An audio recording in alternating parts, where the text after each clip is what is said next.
আপনার অবগত আছে যে আমরা রবিউল আউয়াল মাসের শুরু থেকে একটি বিষয় নিয়ে আলোচনা করতেছিলাম। যেহেতু রবিউল আউয়াল মাস, এই মাসে নবীর জন্ম, এই মাসে নবীর মৃত্যু, এই মাসে কৃষ্ণ সাল্লাল্লাহু আলাইহি ওয়াসাল্লাম হিজরত করেছেন মক্কা থেকে মদিনায়। আবার এই মাসেই নবীর প্রতি আল্লাহ প্রদত্ত ওহী সর্বপ্রথম ওহী নাযিল হয়।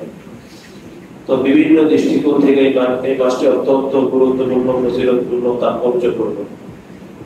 তো সেই বিষয়কে সামনে রেখে আমরা আলোচনা শুরু করেছিলাম সিরাতুন নবী সম্পর্কে।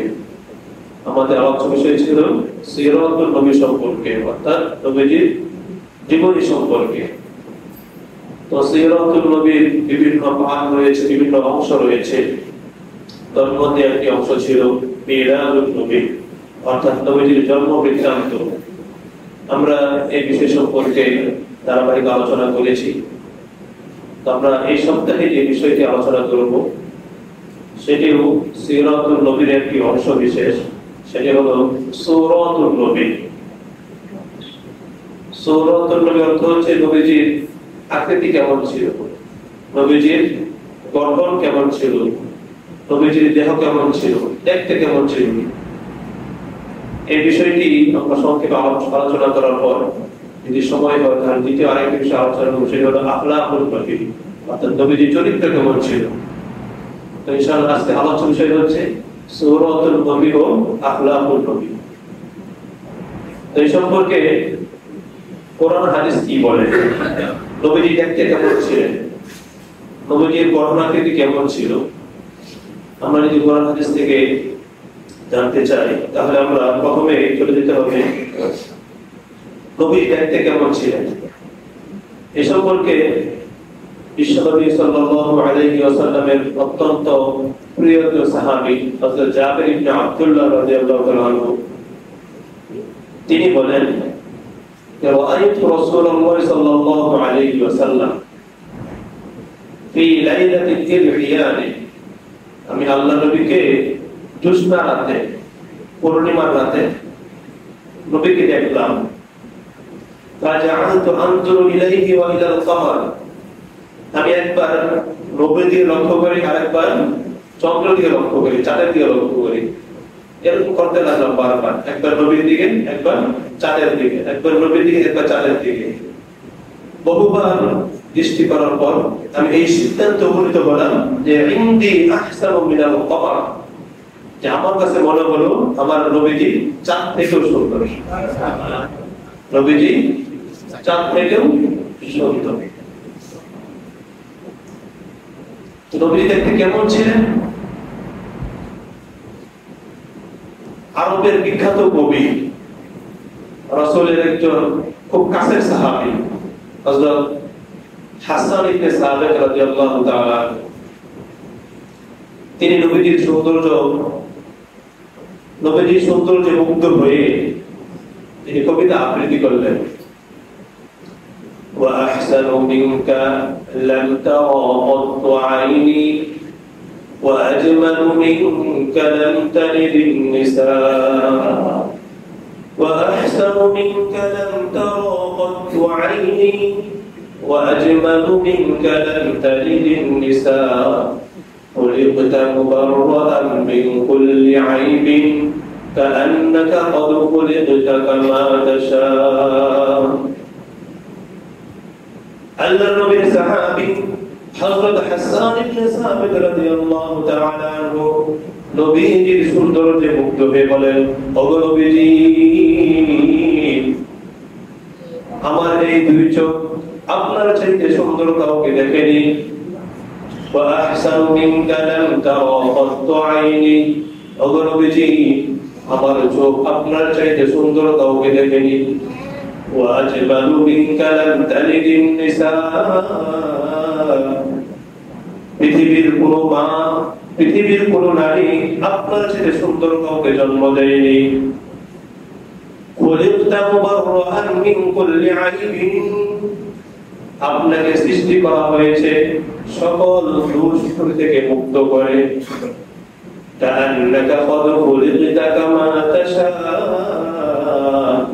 যেন মনে হচ্ছে আপনি যেভাবে চেয়েছেন আল্লাহ তাআলা আপনাকে সেভাবেই সৃষ্টি করেছেন। আরবের বিখ্যাত কবি বর্ণনা নবী সম্পর্কে হযরত আম্মাজান আয়েশা সিদ্দিকা রাদিয়াল্লাহু তাআলা আনহা নবীর সুন্দরতা বর্ণনা করেন। লানা শামসুন ওয়ালিল আফাqi শামসুন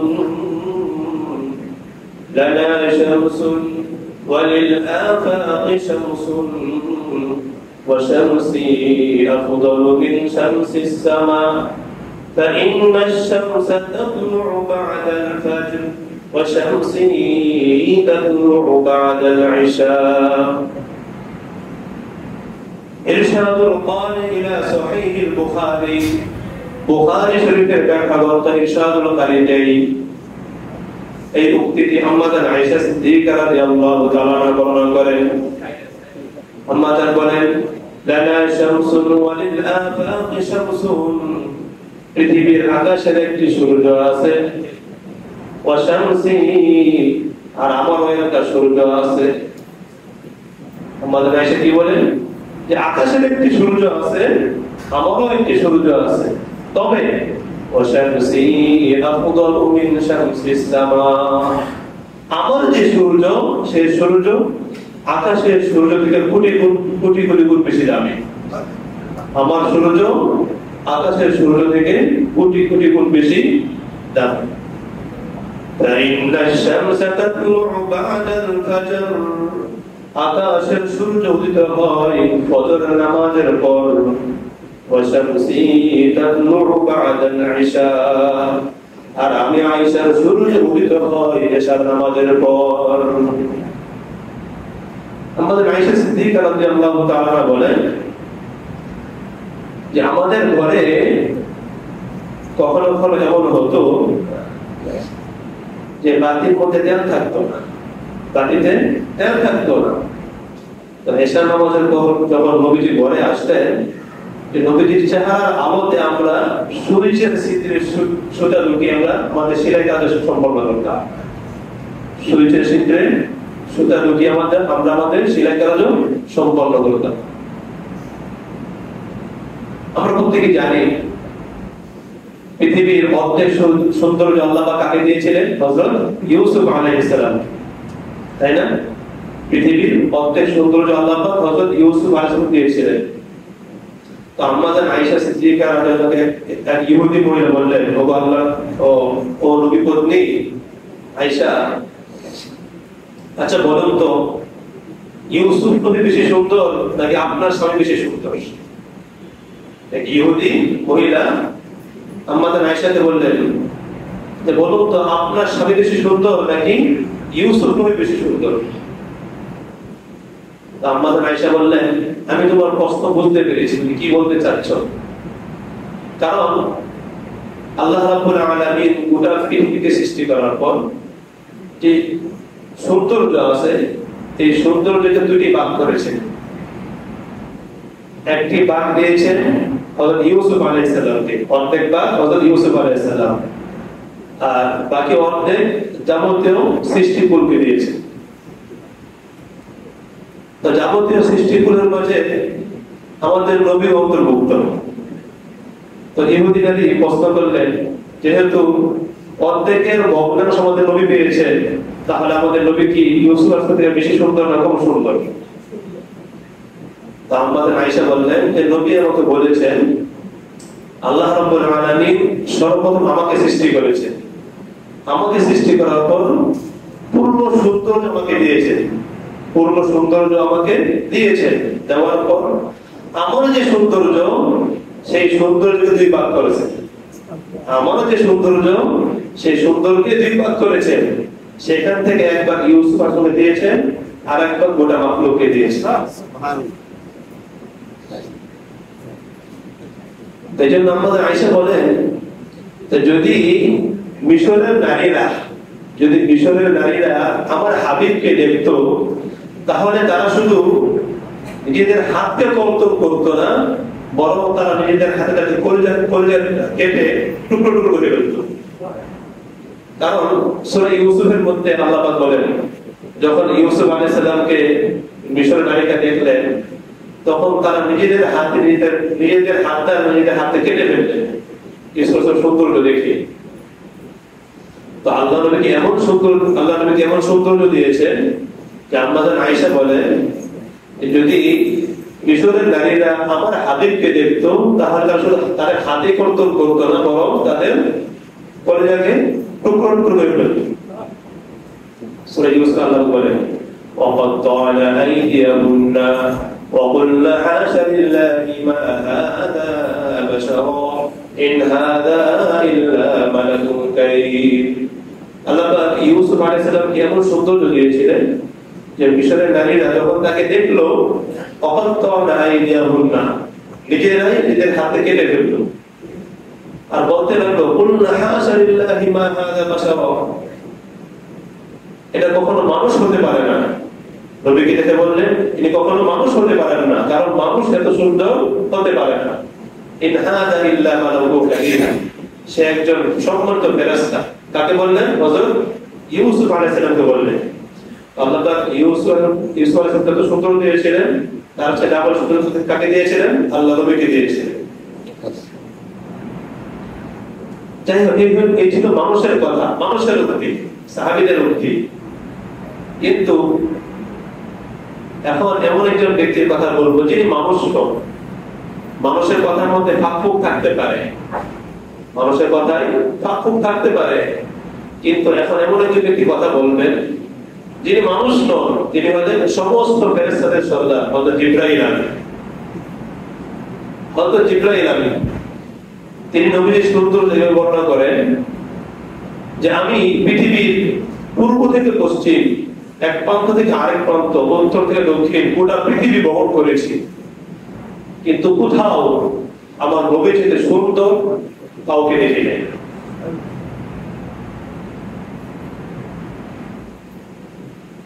ইব্রাহিম বলেন, قلبت مشارق الأرض ومغاربها قلبت مشارق الأرض ومغاربها فلم أرى أحسن وأجمل وأشرف من محمد صلى الله عليه وسلم। ইব্রাহিম বলেন যে قلبت مشارق الأرض, আমি পৃথিবীর পূর্ব থেকে পশ্চিম, উত্তর থেকে দক্ষিণ সব ঘুরেছি। فلم أرى أحدا, আমি একজনকেও পাই নাই, একজনকেও দেখি নাই, আহসানা বেশি সুন্দর, ওয়া আজমালা এবং দৃষ্টি নন্দন, ওয়া আশরাফা বেশি সম্ভ্রান্ত, বেশি ভদ্র, মিন মুহাম্মাদিন সাল্লাল্লাহু আলাইহি ওয়াসাল্লাম, মুহাম্মদ সাল্লাল্লাহু আলাইহি ওয়াসাল্লাম থেকে। আমি গোটা পৃথিবী ভ্রমণ করেছি, ঘুরেছি, কিন্তু মুহাম্মদ সাল্লাল্লাহু আলাইহি ওয়াসাল্লাম থেকে বেশি সুন্দর, বেশি দৃষ্টি নন্দন, বেশি ভদ্র, সম্ভ্রান্ত আর কাউকে আমি দেখিনি। এই ছিল নবীর সৌন্দর্য। তখন আমরা ধারাবাহিকভাবে আমাদের সামষ্টিকভাবে শুনলাম নবীজি কেমন ছিলেন। আমরা যদি মাথা থেকে পা পর্যন্ত বর্ণনা করি তাহলে আমরা দেখতে পাবো যে নবীজির সৌন্দর্য কেমন ছিল, নবীজির গঠনটা কেমন ছিল। সাহাবী হযরত আনাস ইবনে মালিক রাদিয়াল্লাহু তাআলা আনহু, বুখারী বর্ণনা 5900 নম্বর হাদিস। আনাস ইবনে মালিক রাদিয়াল্লাহু তাআলা আনহু বলেন যে আল্লাহ নবী দেখতে তেমন লম্বাও ছিলেন না, আবার খাটোও ছিলেন না। এক লম্বা আছে দেখতে খুব খারাপ দেখা যায়, আবার আরেক খাটো আছে দেখতে খুব খারাপ দেখা যায়। আল্লাহ পাক এমন লম্বা ছিলেন না, আল্লাহ নবী এমন লম্বা ছিলেন না যেটা কি দৃষ্টিকটু, দেখতে অসুন্দর, এমন লম্বা ছিলেন না, আবার এমন খাটো ছিলেন না যেটা দেখতে দৃষ্টিকটু দেখা যায়, খারাপ দেখা যায়। তো কেমন ছিলেন? আনাস ইবনে মালিক রাদিয়াল্লাহু আনহু বলেন, কানা রাসূলুল্লাহ সাল্লাল্লাহু আলাইহি ওয়াসাল্লাম লাইসা বিত-তাওয়িল আল-বাহী ওয়ালা বিল-কাসীর। যে রাসূলুল্লাহ সাল্লাল্লাহু আলাইহি ওয়াসাল্লাম মাত্রাতিরিক্ত লম্বাও ছিলেন না, দেখতে বসন্ত এবং লম্বাও ছিলেন না, ওয়ালা বিল-কাসীর খাটো ছিলেন না। তাহলে কেমন ছিলেন? কানা রাবাআতান, তিনি ছিলেন মধ্যম আকৃতির।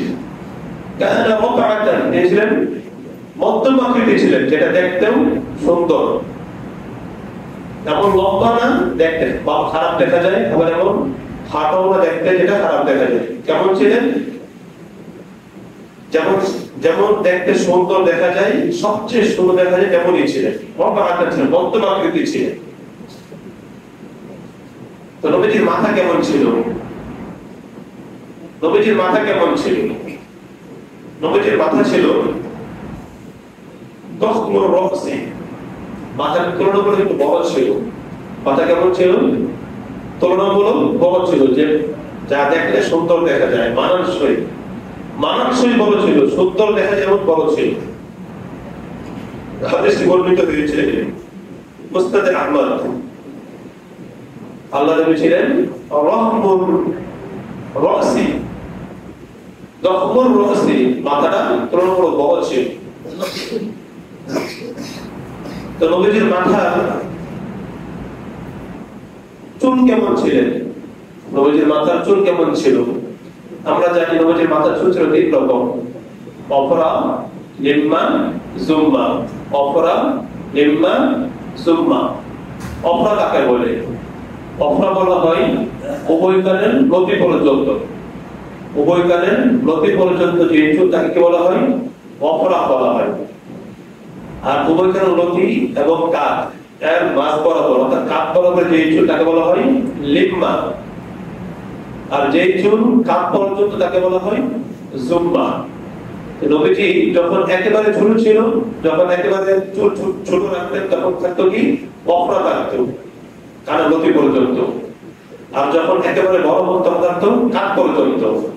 আর যখন মাঝামাঝি হতো তখন থাকতো এই কান এবং কানের মাঝামাঝি।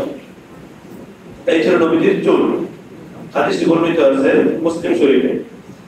আনাস ইবনে মালিক রাদিয়াল্লাহু তাআলা তিনি বলেন, কানা মুক্তানা শা'রু রাসূলিল্লাহ সাল্লাল্লাহু আলাইহি ওয়াসাল্লাম ইলা আমসাফি উযুনাইহি, যে আল্লাহর নবীজির চুল ছিল ইলা আমসাফি উযুনাইহি, কানের লতি বরাবর। মুসলিম শরীফের অপর হাদিসে হযরত বারা ইবনে আযিব রাদিয়াল্লাহু তিনি বলেন, যে লাহু শা'রু, নবীজির চুল এমন ছিল যে ইয়াদরিকু মানকিবাইহি, যে চুল কাঁধ পর্যন্ত চলে আসে। তাহলে আমরা এক হাদিস পেলাম নবীর চুল ছিল কাঁধের লতি বরাবর, আরেক হাদিসে পেলাম নবীর চুল ছিল কাঁধ বরাবর। আরেকটি হাদিস যে লিম্মা, নবীর চুল ছিল লিম্মা, অর্থাৎ দুই কান এবং কাঁধের মাঝ বরাবর। এই হাদিসটি বর্ণিত মুহাম্মাদান আয়েশা সিদ্দিকা রাদিয়াল্লাহু তাআলা থেকে। হাদিসটি বর্ণিত শারহুস সুন্নাহ কিতাবে।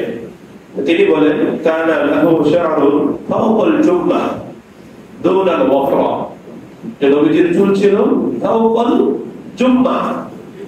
জুম্মাহ হলো কান, অর্থাৎ কানের চাইতে উপরে, কানের চাইতে উপরে। দুনাল ওয়াফরা, এবং কানের লতি থেকে নিচে, তার মানে কি মাঝ বরাবর। কাঁধের উপরে, কানের নিচে, তার মানে হলো মাঝ বরাবর, মানে লিম্মা বলা হয়। তাহলে আমরা নবীজির গঠন পেলাম যে নবীজি বেশি লম্বাও ছিলেন না, আবার বেশি খাটোও ছিলেন না। মাথা ছিল কেমন? মাথা ছিল একটু বড় আকৃতির, দেখতে সুন্দর, মানানসই। চুল ছিল কেমন? চুল ছিল তিন রকম, অফরা, লিম্মা, জুম্মা। নবী যখন দুনিয়া থেকে বিদায় নেবেন, যখন নবীজি দুনিয়া থেকে বিদায় নেবেন, তখন নবীজির মাথা এবং দাড়ি, মাথা মোবারক, দাড়ি মোবারক মিলিয়ে 20টি চুল সাদা হয়নি, 20টি চুলও সাদা হয়নি, বুখারী বর্ণনা। এই হলো মাথার চুলের অবস্থা। নবীজির কাঁধ কেমন ছিল? কাঁধ, আচ্ছা কাঁধ পরে আছে, চেহারা কেমন ছিল? নবীজির চেহারা দেখতে কেমন ছিল? বুখারী বর্ণনা 3549 হাদিস। হাদিসে বর্ণিত বারা ইবনে আযিব রাদিয়াল্লাহু তাআলা থেকে তিনি বলেন, কানা রাসূলুল্লাহ সাল্লাল্লাহু আলাইহি ওয়াসাল্লাম আহসানান নাস, যে আল্লাহর নবী ছিলেন পৃথিবীর মানুষের মধ্যে সবচেয়ে সুন্দর ব্যক্তি। পৃথিবীর মানুষের মধ্যে সবচেয়ে সুন্দর চেহারা অধিকারী ছিল নবীজি। কার বর্ণনা? বারা ইবনে আযিব রাদিয়াল্লাহু বর্ণনা, বুখারী শরীফে বর্ণিত হাদিস। লা বিল মুগলসা, তবে নবীজির চেহারা সুন্দর ছিল কিন্তু গোলাকার ছিল না, একেবারে গোলাকার ছিল না। নবীর চেহারা সুন্দর ছিল কিন্তু একেবারে গোলাকার ছিল না। কেমন ছিল? নবীর চেহারা একেবারে গোলাকার ছিল না, তবে চেহারার মধ্যে একটা গোল বাঁক ছিল, গোলাকার বাঁক ছিল। একেবারে গোল না, কিন্তু গোলাকার বাঁক আছে। বুখারী বর্ণনায় এক সাহাবী বারা ইবনে আযিব রাদিয়াল্লাহু জিজ্ঞাসা করলেন যে আল্লাহর নবীর চেহারা কি তরবারির মতো ছিল? তরবারি যেমন, নতুন তরবারি যেমন ধারা করলে বানালে চকচক করে, চিকচিক করে, শুভ্র থাকে, নবীর চেহারা কি এমন ছিল? সাহাবী উত্তর দিলেন না, বরং নবীর চেহারা ছিল মিসলাল কমার, কিসের মতো? চাঁদের মতো ছিল। বুখারী বর্ণনা। সাআলা রাজুলুন আল-বারা ইবনে আযিব আকানা রাসূলুল্লাহ সাল্লাল্লাহু আলাইহি ওয়াসাল্লাম মিসলা সাইফ, এই নবীর চেহারা কি মিসলা সাইফ, তরবারির মতো ছিল, তরবারির মতো শুভ্র ছিল? সাহাবী বললেন না, মিসলাল কমার, কার মতো ছিল? চাঁদের মতো সুন্দর ছিল।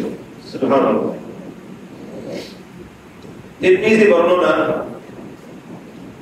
বারা ইবনে আযিব জাবির ইবনে আব্দুল্লাহ থেকে বর্ণিত, তিনি বলেন যে একদিন পূর্ণিমার চাঁদে, পূর্ণিমার রাতে একবার রাসূল দিয়ে তাকাই, আবার চাঁদের দিকে তাকাই, একবার রাসূল একবার চাঁদ। তো বহুবার তাকানোর পর এই সিদ্ধান্ত করতে বললাম যে নবীজি চাঁদের চাইতেও সুন্দর। তো নবীজির কাজ কেমন ছিল? আমরা মাথা জানলাম, চুল জানলাম, চেহারা জানলাম, আরো বিস্তারিত বলা যাবে, কিন্তু সময় শেষ হবে, সময় কুলাবে না। নবীজির কাজ কেমন ছিল? নবীজির কাজটা একটু প্রশস্ত ছিল। নবীজির কাজ তুলনামূলক প্রশস্ত ছিল, চওড়া ছিল। বুখারী বর্ণনা, বারা ইবনে আযিব রাদিয়াল্লাহু বর্ণিত, তিনি বলেন যে কানা রাসূলুল্লাহ সাল্লাল্লাহু আলাইহি ওয়াসাল্লাম বাঈদা মা বাইনাল মানকিবাইহি, যে নবীজির দুই কাঁধের মাঝখানে প্রশস্ত ছিল। নবীজির দুই কাঁধের মাঝখানে কি ছিল? প্রশস্ত ছিল, প্রশস্ত জায়গাটা প্রশস্ত ছিল, মানে চওড়া ছিল। নবীজির হাত পা কেমন ছিল? নবীজির হাত পা কেমন ছিল? নবীজির হাত পা ছিল, হাতের তালু ছিল মাংসল, গোস্তে পরিপূর্ণ, আঙ্গুলগুলো গোস্তে পরিপূর্ণ ছিল, পায়ের তালু গোস্তে পরিপূর্ণ ছিল, পায়ের আঙ্গুল গোস্তে পরিপূর্ণ ছিল। এই বিষয়টি মুসনাদ আহমদে বর্ণিত, হযরত আলী রাদিয়াল্লাহু তাআলা বর্ণিত, তিনি বলেন যে নবীজির হাতটাও ছিল মাংসল, অর্থাৎ হাত এবং হাতের তালু এবং আঙ্গুল মাংসল ছিল, গোস্তে পরিপূর্ণ ছিল। শাসনুল কাফাই ওয়াল কদামাই, শাসনুল কাফাই ওয়াল কদামাই, কাফাই উভয় হাত, ওয়াল কদামাই উভয় পা, শাসনুল পরিপূর্ণ ছিল গোস্তে। দহমুল কাওয়াদিস, নবীর যে হাতের যে হাত পায়ে যে জোড়া ছিল, যে জোড়াগুলো ছিল, এই জোড়াগুলো মোটা ছিল। নবীর হাত পায়ে যে জোড়াগুলো ছিল সেগুলো মোটা ছিল। আর নবী যখন রাস্তা দিয়ে হাঁটতেন, যখন চলাফেরা করতেন, কিভাবে হাঁটতেন? ইদা মাশা তাকাফফা, যখন নবী রাস্তা দিয়ে হাঁটতেন একটু মাটির দিকে ঝুঁকে হাঁটতেন, ঝুঁকে নিচু হয়ে হাঁটতেন। এই হাঁটার দ্বারা বিনয় প্রকাশ পায়, নম্রতা প্রকাশ পায়। এই হাঁটার মাধ্যমে বিনয়, নম্রতা প্রকাশ পায়। আল্লাহ পাক পরদুল কারীম বলেন, ওয়ালা তামশি ফিল আরদি মারহা, তোমরা জমিনে এমন ভাবে পদার্পণ করো না, হেঁটো না যে তোমাদের হাঁটার মাধ্যমে তোমাদের অহংকার, গর্ব প্রকাশ পায়। তবে যখন সমতল ভূমিতে হাঁটতেন, মনে হতো তিনি যেন উপর দিকে নিচে নামতেছেন। যখন নবীজি সমতল ভূমিতে হাঁটতেন, জমিনে হাঁটতেন, তখন মনে হতো যেন তিনি সিঁড়ি থেকে নিচে নামতেছে, এমন মনে হতো। এমন ভাবে চলার দ্বারা কি পাই? নবীজির নম্রতা এবং বিনয় প্রকাশ পায়। আজকে এই ছিল মোটামুটি নবীজির মাথা থেকে পা পর্যন্ত সংক্ষিপ্ত বর্ণনা।